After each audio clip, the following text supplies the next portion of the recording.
As ruínas de Tel Es-Sultan, a antiga Jericó, se erguem do deserto como uma ferida silenciosa na paisagem. Por milênios, elas guardaram um segredo, uma história contada em sussurros de poeira e pedra.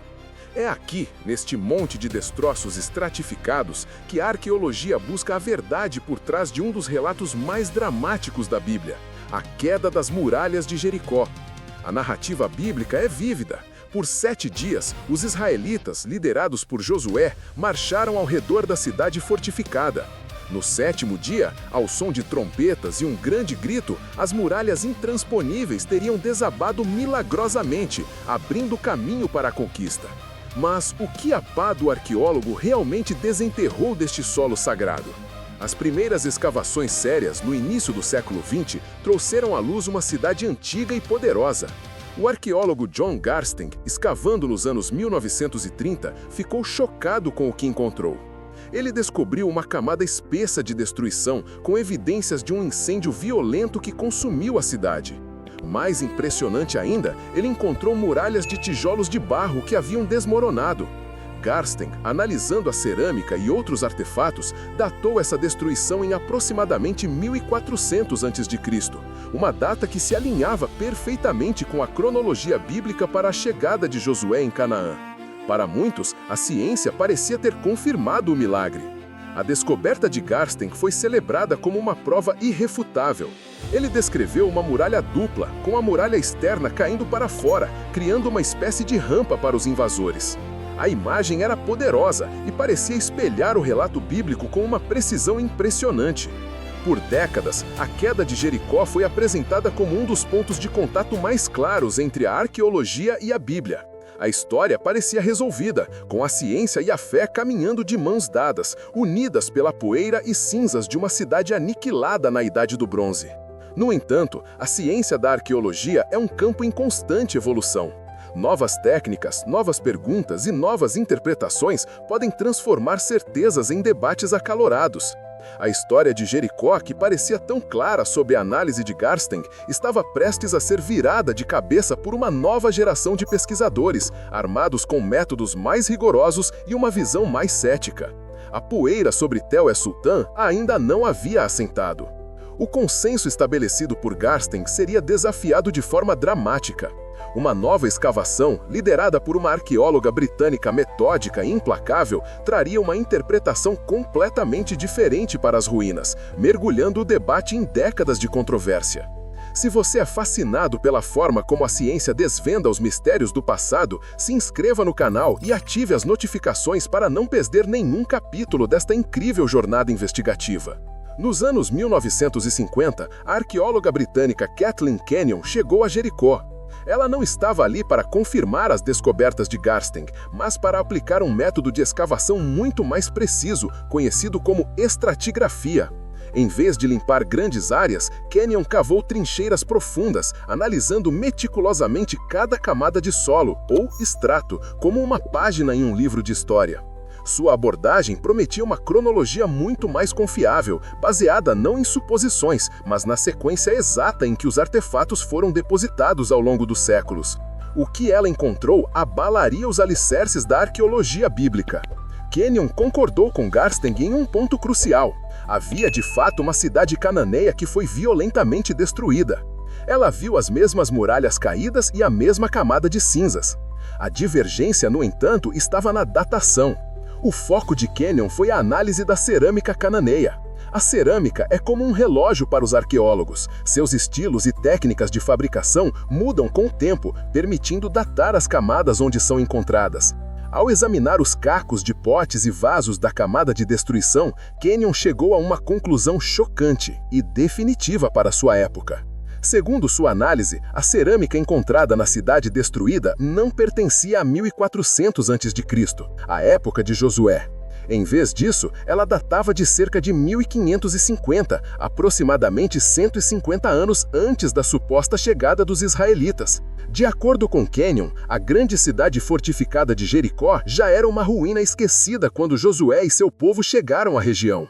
Na melhor das hipóteses, haveria ali um pequeno vilarejo desprotegido, incapaz de protagonizar o cerco épico descrito na Bíblia. Para o mundo acadêmico, o caso estava encerrado. A história de Jericó era um mito de fundação, não um evento histórico verificável. A ciência, com seus métodos rigorosos, parecia ter silenciado as trombetas para sempre, deixando um vazio entre a fé e a evidência empírica. A narrativa bíblica, antes apoiada pela pá do arqueólogo, agora parecia isolada e sem comprovação. A ciência parecia ter dado a palavra final. Mas será que a interpretação de uma única arqueóloga, por mais brilhante que fosse, era a única maneira de ler as evidências? O que você acha? A arqueologia pode mudar de ideia com novas análises? Ou uma vez que um consenso é formado, ele é definitivo? Deixe seu comentário com sua opinião e vamos debater sobre como a ciência interpreta o passado. O debate sobre Jericó, longe de terminar, estava prestes a ser reavivado por uma nova análise das próprias evidências de Kenyon. Décadas se passaram com a conclusão de Kathleen Kenyon dominando o campo acadêmico. Então, nos anos 1990, o arqueólogo Dr. Bryant Wood decidiu fazer algo audacioso. Em vez de iniciar uma nova e dispendiosa escavação, ele voltou aos relatórios de campo publicados pela própria Kenyon e reexaminou suas descobertas. Esse confronto acadêmico, conhecido como o debate Kathleen Kenyon versus Bryant Wood, focou-se não em novas evidências, mas em uma nova interpretação das evidências existentes. Wood argumentou que Kenyon, apesar de sua metodologia brilhante, havia cometido um erro crucial em sua análise da cerâmica. Wood apontou que Kenyon baseou sua datação na ausência de um tipo específico de cerâmica importada de Chipre, que era comum na Idade do Bronze Final. No entanto, ele argumentou que Jericó, sendo uma cidade mais modesta e não um grande porto comercial, não teria necessariamente acesso a esses bens de luxo importados. Em vez disso, Wood focou na cerâmica cananeia local que Kenyon encontrou. Ele demonstrou que muitos dos estilos de potes e vasos eram, na verdade, característicos do final do século XV a.C., ou seja, por volta de 1400 a.C., exatamente a data proposta por Garstang e alinhada com a cronologia bíblica. Mas a reanálise de Wood foi além da cerâmica. Ele destacou duas outras descobertas extraordinárias, mencionadas nos relatórios dos escavadores originais, que Kenyon havia minimizado. A primeira era a forma como as muralhas caíram. As escavações revelaram que a muralha de tijolos de barro no topo de um aterro de contenção de pedra desabou e os tijolos caíram para a base do aterro. Isso confirma que as muralhas de Jericó caíram para fora, criando uma rampa natural para os invasores. Se a cidade estivesse sob um cerco tradicional com arietes, as muralhas teriam caído para dentro. O colapso para fora é um detalhe incomum e que espelha perfeitamente a descrição bíblica. A segunda evidência crucial foram os grandes potes de armazenamento encontrados nas ruínas das casas, cheios de grãos que foram carbonizados no incêndio que destruiu a cidade. Isso indica duas coisas importantes. Primeiro, a conquista ocorreu logo após a colheita da primavera, o que a Bíblia também menciona. Segundo, e mais importante, a presença de tanto alimento sugere que o cerco à cidade foi incrivelmente curto. Em um cerco prolongado, os habitantes teriam consumido suas reservas de comida. Um cerco de apenas 7 dias, como descrito no livro de Josué, explicaria perfeitamente a abundância de grãos deixados para trás. De repente, as evidências da conquista de Josué pareciam mais robustas do que nunca. A datação da cerâmica, a maneira como as muralhas caíram e os potes de grãos intactos formavam um mosaico de evidências circunstanciais que apontavam diretamente para o relato bíblico. O trabalho de Wood não encerrou o debate, mas o reabriu de forma espetacular, mostrando que as mesmas pedras e cacos de cerâmica podiam contar histórias muito diferentes. Isso nos leva à questão final. Em meio a essas interpretações conflitantes, o que podemos realmente concluir sobre a destruição de Jericó na Idade do Bronze? Hoje, o debate sobre a queda de Jericó continua sendo um dos tópicos mais fascinantes e controversais da arqueologia. A verdade é que não há um consenso absoluto. A interpretação de Bryant Wood, que realinha a data da destruição com a cronologia bíblica, é convincente e apoiada por múltiplas linhas de evidências circunstanciais. No entanto, muitos arqueólogos tradicionais ainda se apegam à datação de Kathleen Canyon ou propõem cronologias alternativas, citando a complexidade da estratigrafia do local e as ambiguidades na datação da cerâmica daquela região e período. O que temos não é um caso de falta de evidências, mas sim um conflito sobre como interpretar as evidências que possuímos. A destruição de Jericó na Idade do Bronze é um fato arqueológico.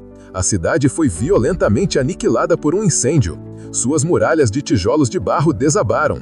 A controvérsia reside no quando e no como. A visão de Canyon sugere um evento natural ou uma conquista por egípcios no século XVI a.C. A visão de Wood sugere uma conquista por um grupo invasor como os israelitas no final do século XV a.C., de uma forma que corresponde notavelmente aos detalhes do relato bíblico. Então, as muralhas de Jericó caíram como a Bíblia descreve? A arqueologia não pode provar um milagre. A ciência não pode detectar a mão de Deus ou o som de trombetas divinas. O que ela pode fazer é examinar os resultados físicos, e o que ela mostra é uma cidade cujas muralhas caíram para fora, que foi conquistada rapidamente após a colheita e que foi totalmente queimada, exatamente como o livro de Josué relata. A datação permanece como o principal ponto de discórdia, uma lacuna de conhecimento que talvez nunca seja totalmente preenchida para a satisfação de todos. No final, a história de Jericó nos ensina uma lição valiosa sobre a natureza da história e da ciência. Ela nos mostra que a arqueologia é uma disciplina interpretativa, onde os fatos brutos, um muro caído, um pote quebrado, devem ser tecidos em uma narrativa. A Poia de Tel Es-Sultan não oferece respostas fáceis. Em vez disso, ela nos desafia a pesar as evidências, a considerar as diferentes teorias e a reconhecer os limites do nosso conhecimento. O mistério de Jericó perdura, não como um conto de fadas, mas como um enigma histórico gravado em pedra e barro. Se esta exploração sobre as muralhas de Jericó abriu sua mente para as complexidades da arqueologia e da história, compartilhe este vídeo com alguém que também ama desvendar os mistérios do passado. E não se esqueça de deixar seu like para apoiar nosso trabalho de trazer a história à vida de forma rigorosa e fascinante. Agradecemos por nos acompanhar nesta jornada através do tempo. Até a próxima investigação!